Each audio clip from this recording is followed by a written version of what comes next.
Psalm 16:10. Why was the church tampering with it to begin with? I mean, it could be vague, but then all of a sudden anything the church tampers with is got the agenda to, just like it says throughout the Gospels, so that you would believe that Jesus. Okay, whatever. So, tell us a little bit about why this Psalm 16:10 is such a big problem, and what we should really be seeing into this verse. Sure. This passage is frequently quoted by Christian missionaries, and this passage is quoted in the Christian Bible, the book of Acts, chapter 13, verse 35.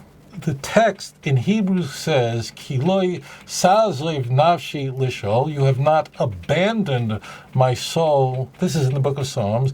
Lishol means Gehenna, and then the King James Bible continues to say, neither will you suffer your Holy One to see corruption. And the King James Bible will actually use holy, capital H, and then one, capital O.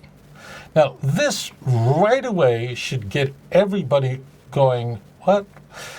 The reason why Hebrew speakers will find this striking is that there is no such thing as a capital letter in the Hebrew language. It doesn't exist. What's going on here? In the book of Acts, this passage is quoted among other passages for the purpose of demonstrating that the Holy One, and again in Acts it's Jesus, who was not left to decay in the tomb, but rather he resurrected from the dead. Now, Christians argue that Holy One, the Holy One means God. And therefore, I mean, who else is called Holy One? They'll even say, no one is called Holy One but God. But as it turns out, it doesn't say that in the Hebrew. The text says, Lo sitein chasidcha l'roi shachas. There's no word kadosh, which means holy. It says there that God did not give chasidcha, which means your pious one or your faithful one, to see the pit. So what the church did was it first of all changed the text in the King James. I'll explain why this is critical. The King James will go Holy One to match Acts chapter 13, verse 35. Not all Christian Bibles do this, so I want to be full disclosure. The NIV, which usually is more Christy, I don't know if that's a name, but I just came up with it, is usually, in this case, actually does correctly translate. If you open an NIV, it refers to, I think, the faithful ones or the pious ones, but it does not say this. But if you go to Acts 13:35, you will see it. So what's happened here is the text has been altered, and it's been altered in order to make it appear Christological, in order to make it appear that Jesus was, in fact, divine. That's the key point.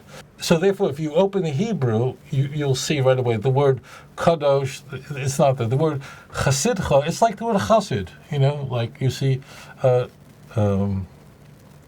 Jews who have long peyot, side curls, beard, they're called chasidim, which means devout ones or pious ones or so on and so forth.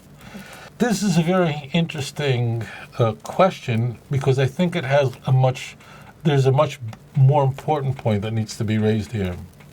And that is the book of Psalms. These chapters are written by King David, who was also a prophet, who was the primary author of the book of Psalms.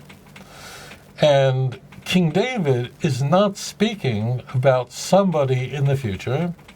I mean, this is talking about, and he's saying it's talking about me.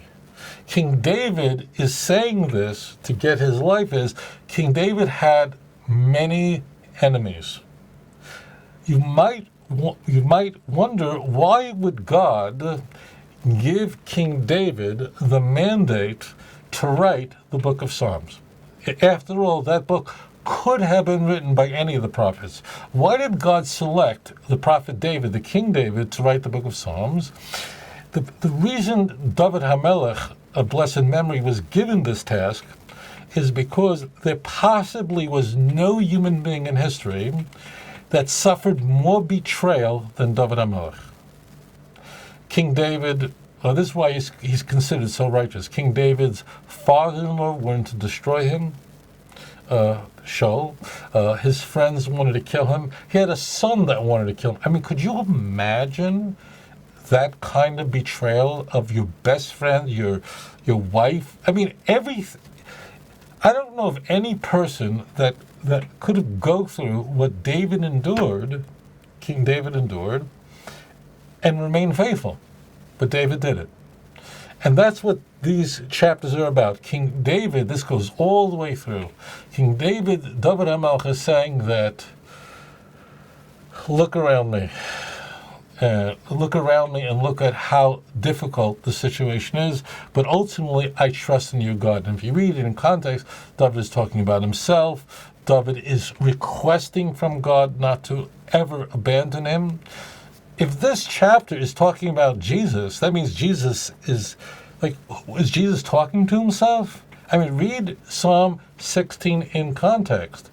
Is God schizophrenic? Is God having a conversation with himself, pleading with himself?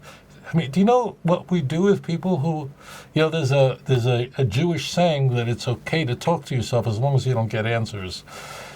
Why is God talking to himself? Why is he having this conversation with himself? Why is he asking himself of things? So the larger picture is, yes, the text was changed in that the word in Hebrew is loy sitein chasidcha. Chasidcha doesn't mean a holy one, but rather pious. It does not state what the King James says, certainly not with capital letters. The reason why the King James changes the text and uses the term Holy One, capital H, capital O, is because the King James Bible wanted that text of Psalm 16, verse 10, to comport with a text in the Christian Bible, namely the book of Acts, chapter 13, verse 35. What I just want to convey to you in the short time we have together is this really is a much broader issue, in that throughout the book of Psalms, because King David endured so much pain in his life, he had been betrayed at every step of his life. If you read the book of Samuel, could you have ever remained faithful to God despite what King David endured? That's why he's called a tzaddik. He's called righteous because, his life was filled with betrayal. I want to ask you a question. Have you ever been betrayed in your life? And I'll bet if you have, it was one of the most painful experiences of your life. And I'll also bet that the people who have hurt you the most in your life are the people closest to you. It was not a cashier at Walmart, but it was someone very close to you that had betrayed you. And it is that betrayal that can really destroy a person. And my guess is that the betrayals you personally have endured in your life were among the most painful experiences. And there are people who, when betrayed by those who should have protected them, but rather betrayed them, they just say, you know what, God, I'm really done with you, and I'm out of here. It's very easy that when you feel betrayed by the people who should have protected you and loved you, it's very easy to say, you know what, God, goodbye, I'm gone, I'm out of here. But King David didn't do that. And this all culminates in Psalm 23, the Lord is my shepherd. And although I'm in the valley of death, both your rod and your staff, they all comfort me. That's what makes him so great. That's what made Joseph so great. That's why Joseph too is called a tzaddik, a righteous person. Why? What was so special about Joseph that he's called Yosef HaTzadik, Joseph the righteous? The reason is that Joseph was betrayed too. He was like thrown into a pit. He nearly died. He goes off to Egypt. He's faithful to his Egyptian master. He does not commit adultery with Potiphar's wife. He is framed. He's thrown in prison. The butler forgets about him. Would you remain faithful to God sitting in a prison for 5 years, 6 years, 7 years, 8 years, 9 years, 10 years, only to be forgotten again for another 2 years? Most people would have turned their back on God and say, God, you know what? I don't know where you are, but you sure ain't in my life, and I don't want anything to do with you.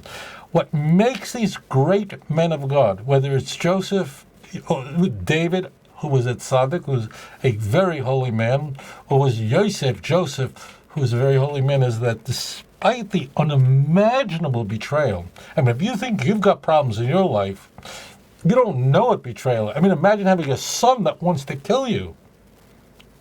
I don't think anyone can imagine such a thing. And you still remain faithful to God?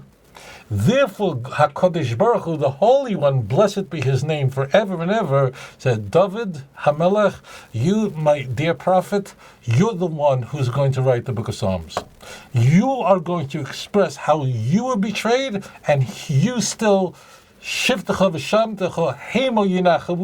both your staff and your rod, meaning that which supports you, and rod, that's what hits you, they all comfort me. The reason why King David, HaKadosh V'ator, this holy man, was so unique, not that he's perfect, the point is he came out on top at every stage, and very few people can do that. And I don't know of anyone in human history that suffered as much betrayal as King David. And therefore God said, you know what? You are the prophet that is perfect to write that book, because who else could have endured that much betrayal and remain faithful to God? And that's why David was given the prophet to write this very, very holy work. Incidentally, just so you can go, you get this, like, why are certain prophets given mandates to write certain books? It's because they are best qualified to write it. For example, why was King Solomon a prophet of blessed memory? Why was he given the mandate to write the book of Ecclesiastes? Why? Because there was no man richer than him. There's no man that ever lived that had more pleasure than him. This is a man who had 1,000 wives and concubines, which he should not have taken that many, but we're just setting that aside. He had everything. But it is King Solomon of blessed memory who can say, I've been there, I've enjoyed every pleasure, any pleasure that any man could possibly think of, but it is in fact hevel, it is all vanity. And the only thing that really does matter is to walk humbly with the Lord your God, and that's how the book of Ecclesiastes ends. So getting back to the book of Psalms, the point I want to take with you to take away from this is, yes, we could sit here and I could compare, we can go to the original Hebrew and you go, wow, the word Holy One isn't in the book, it isn't in Psalm 16. If you read the chapter, it's very clear that King David is writing about himself, and he's actually going back and forth in a conversation with God. It's very clear God is not talking to himself in context. But the reason this chapter, which missionaries use ad nauseum, the reason why it is important for you to understand how the book of Psalms works in general is King David is writing about himself, about what he has endured, and then and then what we are to take away from it are many things. But what is central is that despite it all, David HaMelech remained faithful to Hashem, and God bless him. And therefore, what is being conveyed is that even though you're going through the toughest time, HaKadosh Baruch Hu is watching over you. That's what's key. But what will the church do? And I just want to make this point. When I say the church, I don't mean if you're a Christian watching the show, I don't mean you're not a bad person. This is all you've been taught. I don't mean your pastor, he, she, they don't know any better. This is what they're taught. But what the church has done is to take these passages that King David is expressing about himself and then take it, change it to some sort of prophecy about Jesus in the future, not about King David, even though it's very clear. Read the text for yourself. All these chapters, King David is talking about himself. They convert them into prophecies about the future Jesus, and if you read it in context, you'll realize that's impossible, and then they produce a whole poo-poo platter, a whole panoply, a whole, like, you know, like in a Chinese restaurant, the poo-poo platter is like every little, that's how they produce all these prophecies, because what they do is they scour the Jewish Bible, this is what they did. Looking for any text that can be construed to be speaking about Jesus, because it's talking about someone who's suffering. They don't care if King David is speaking about himself. No problem. They will take it out of context, mistranslate it, and then apply it to Jesus. Why do they do that? The reason is there isn't a text in the Hebrew Bible that expresses what we see in John. I am the way, the truth, and the life. No one come to the Father but by me. If it said that in the Bible, they wouldn't bother with manipulating the book of Psalms. They would, if it said, John 3:16, God so loved the world that he gave his only begotten Son so that anyone who would believe in him would not perish but have everlasting life, would they be quoting Psalm 16 verse 10? Of course not.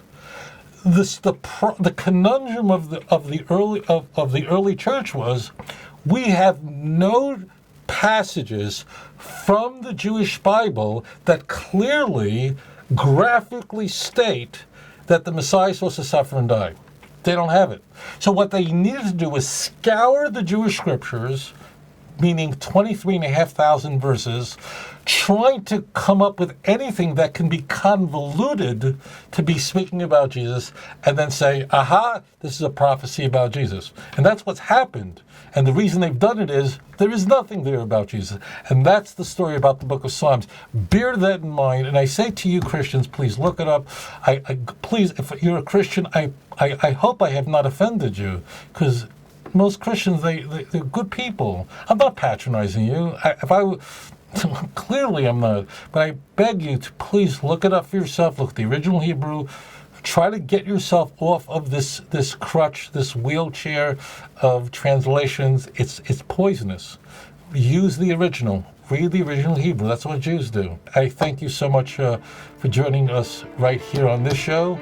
And may Hashem be with you, and through the study of the works of this great prophet, may we see quickly in our time the coming of the true Mashiach. Thank you. אדון עולם אשר מלך בטרם כל יציר נברא